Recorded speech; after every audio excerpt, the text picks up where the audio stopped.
আজকে আমি আপনাদেরকে যে বিষয়টা নিয়ে বা যেটা নিয়ে বলতে আসছি সেটা হলো প্রত্যেকটা ফার্মই সকাল থেকে শুরু করে রাত অবধি মানে ঘুমানোর আগ পর্যন্ত একটা ফার্মে কি কি কাজ করে বা কতটা পরিশ্রম করে তার ছোট্ট একটা শুধু সকালকের যে ভিডিওটা সকালে আমি কি কি কাজগুলো করি সেটাই আমি আজকে আপনাদেরকে দেখাবো।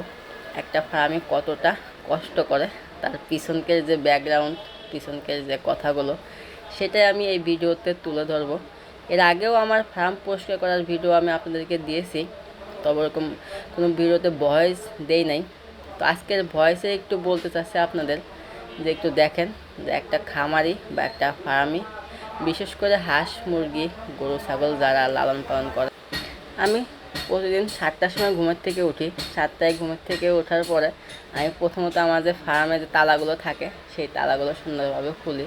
খোলার পরে লাইট, প্রত্যেকটা ফার্মে লাইট আছে মানে খাঁচার ভিতরে, সেই লাইটগুলো আগে যায় বন্ধ করি।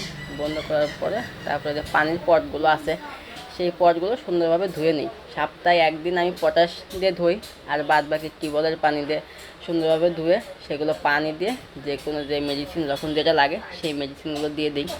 তো এখানে হচ্ছে আমার সেই চীনা হাঁস, এই চীনা হাঁসের যে খাবারের যে পাত্র মানে আপনার গাবলা বলি, আমাদের আঞ্চলিক ভাষায় গাবলা বলি, সেই গাবলাটাও সুন্দরভাবে ধুয়ে নিই। ধোয়ার পরে আমার যে খাবারের চীনা হাঁসের খাবার যে আইটেম সেটা অবশ্যই আগে অনেকেই বলেছি ভিডিওতে, তো 2 বাটি কুড়া আর 1 বাটি হচ্ছে গিয়ে ভুট্টা, এগুলো দিয়েই সুন্দরভাবে মাখায় আগে ওদের খাবার দিয়ে দিই, কারণ ওরা যে পরিমাণ চেঁচামেচি শুরু করে তার জন্য ওদের আগে খাবার দিয়ে দিই। তো এই পাশে হচ্ছে গিয়ে আমার কোয়েল পাখি আছে, আর ওই পাশে আমার দেশি মুরগি প্লাস ফার্মি মুরগি, দুটো একসাথে করে রাখছি। তো এদের খাবার দিয়ে দিই। এদের খাবার সম্পূর্ণ কমপ্লিট করার পরে তারপরে আমি যে বাচ্চাগুলো আনছি বোর্ডিং করতেছি সেই বাচ্চাগুলো ফিট আর হচ্ছে গিয়ে লাইসোবিটের যে পানিটা মিক্স করা থাকে সেটা দিয়ে দিই। তো এই হচ্ছে গিয়ে আমার সেই ফার্মি মুরগির বাচ্চা, এটা আমি কালকে তুলেছি। তো আলহামদুলিল্লাহ ওরা পুরোপুরি সুস্থ আছে। আর নিচে হচ্ছে গিয়ে আমার সেই মানে পার্সোনাল যে 2টা মুরগি, লেয়ার মুরগি, আলহামদুলিল্লাহ সেটা আজকে একটু জায়গা পরিবর্তন করলাম, কারণ আমার নিচের যে খোপটা খাঁচাটা সেই খাঁচাটা আমার লাগবে, কারণ উপরে 100 মুরগি রাখাটা খুব কষ্ট হচ্ছে। তো সেক্ষেত্রে ভাবলাম যে নিচে খাঁচাটাও আমি ফার্মি মুরগির বাচ্চার জন্য ব্যবহার করি। তো ওখানে রাখলাম 50টা আর নিচে রাখলাম 50টা।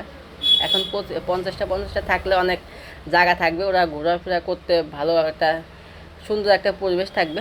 তো সেই চিন্তা করেই 2টাই খাঁচা নিয়ে নিলাম আমি ওদের জন্য। তো এভাবেই আমার সকালকের দিনটা কাটে। এভাবেই আমি সকালকের দিনটা আমি ওদের সাথে কাটাই আপনার 9:30 পর্যন্ত। তারপরে আমার যে গন্তব্যস্থান আমি সেখানে আবার চলে আসি, আবার ঠিক 12টা থেকে 2টা পর্যন্ত ওদের সাথেই সময় দিই। 2টা থেকে আর ওদের সময় দিতে পারে না, কারণ আমি বাইরে থাকি। বাইরের থেকে রাত 8টার দিকে আসি, আবার আসার পর তারপর ওদের সাথে আবার 1 ঘন্টা খানিক সময় দিই। তো এই হচ্ছে গিয়ে আমার মোট দিন থেকে রাত অবধি আমি ওদের পিছনে থাকি। যে বিকাল যে টাইমটা থাকে এটা আমার বাড়ির যে ফ্যামিলি আছে তারাই মেনটেন করে, তারাই দেখে। তো আমি শুধু এই নির্ধারণ আমার কিছু সময় আছে টাইম, ওই টাইমে আমি ওদের সাথে থাকি। তো একটা খামারি বা একটা ফার্মি তারা অবশ্যই বুঝবে যে একটা পশু পাখির মায়া কতটা ভালো লাগে। তো এটা নিয়েই আমার সারাদিন চলে যায় আলহামদুলিল্লাহ। আমার এটাই ভালো লাগে। সবাই আমার জন্য দোয়া করবেন, আর আমার ফার্মের জন্য দোয়া করবেন যাতে আমি একটু ডেভেলপমেন্ট হতে পারি বা আমি সাকসেসভাবে ফার্মে হতে পারি। সবাই ভালো থাকবেন, সুস্থ থাকবেন। আল্লাহ হাফেজ।